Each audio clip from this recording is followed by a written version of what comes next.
தேர்வர்களுக்கு வணக்கம். இந்த கொஸ்டின் பாருங்களேன். இலையின் பெயரை குறிக்காத சொல் என்ன அப்படின்னு சொல்லி கேட்டிருக்காங்க. தாள், பள்ளத்தியில் தாள் போட்டால் என்னது? இலை. அதாவது நான் ஏற்கனவே ஒரு சொல் பல பொருள் மீனிங்ல இந்த பள்ளத்து இல், இந்த இல் போட்டோம்னா தாள் அப்படின்றது பாதம் அப்படின்ற ஒரு மீனிங்லயும் உங்களுக்கு வரும். ஓகேங்களா? அடுத்தது களை, அடுத்தது ஓலை, அடுத்தது தோகை. இதுல இலையோட பெயரை எது குறிக்கல அப்படின்னு சொல்லி கேட்டிருக்காங்க. ஸோ இதுக்கான ஆன்சர் உங்களுக்கு 10th ஸ்டாண்டர்ட் தமிழ் புக்ல மொழி வளம் அப்படின்னு சொல்லிட்டு ஒரு லெசன் கொடுத்துருப்பாங்க. தேவனைய பாவனர் அவங்களுடைய லெசன் ஒன்று கொடுத்துருப்பாங்க. ஓகேங்களா? அதுக்குள்ளதான் இதுக்கான ஆன்சர் இருக்கு.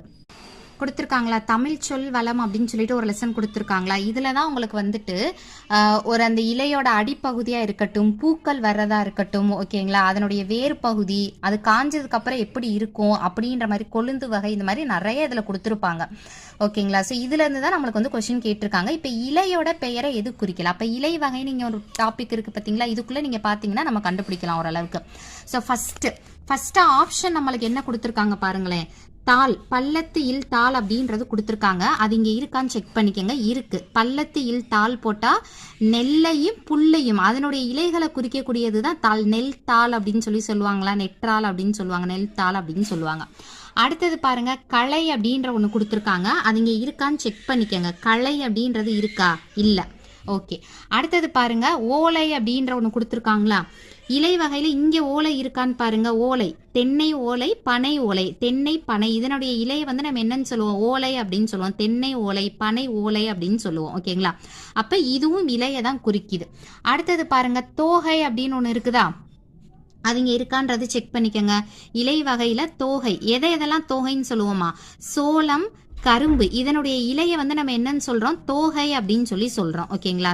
அதாவது என்னது? சோளத்தினுடைய இலையையும் கரும்பினுடைய இலையையும் நம்ம என்னன்னு சொல்றோம் அப்படின்னா தோகை அப்படின்னு சொல்லி சொல்றோம். அப்ப தாள் அப்படின்றது இருக்கு, தோகை அப்படின்றது இருக்கு, ஓலை அப்படின்றது இருக்கு, அதுக்கப்புறம் சண்டு, சருகு இதெல்லாம் இருக்குது. அப்ப என்னதுதான் கிடையாது? களை. கொஸ்டின் என்ன உங்களுக்கு? எது இலையோட பெயரை குறிக்கல அப்படின்னு சொல்லி கேட்டிருக்காங்க. களை அப்படின்றது தான் இலையினுடைய பெயரை குறிக்கல. அப்ப இந்த களைனா என்னன்றது பாத்துடலாமா? அடி வகைன்னு ஒன்று கொடுத்துருக்காங்க பார்த்தீங்களா? இதுலயும் தாள் அப்படின்றது இருக்கு பாருங்களேன். நெல், கேழ்வரகு முதலியவற்றினுடைய அடி. ஓகேங்களா? தண்டு, கோல், தூறு, தட்டு அல்லது தட்டை, களி, களை.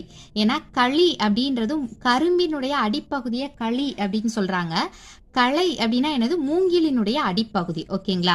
ஸோ அப்போ கொஸ்டின்கான ஆன்சர் என்னது? மற்ற தாள்னா என்ன? அதுவும் ஒரு இலையை குறிக்கக்கூடியது. ஓலைனால தென்னை ஓலை, பனை ஓலையை குறிக்கக்கூடியது.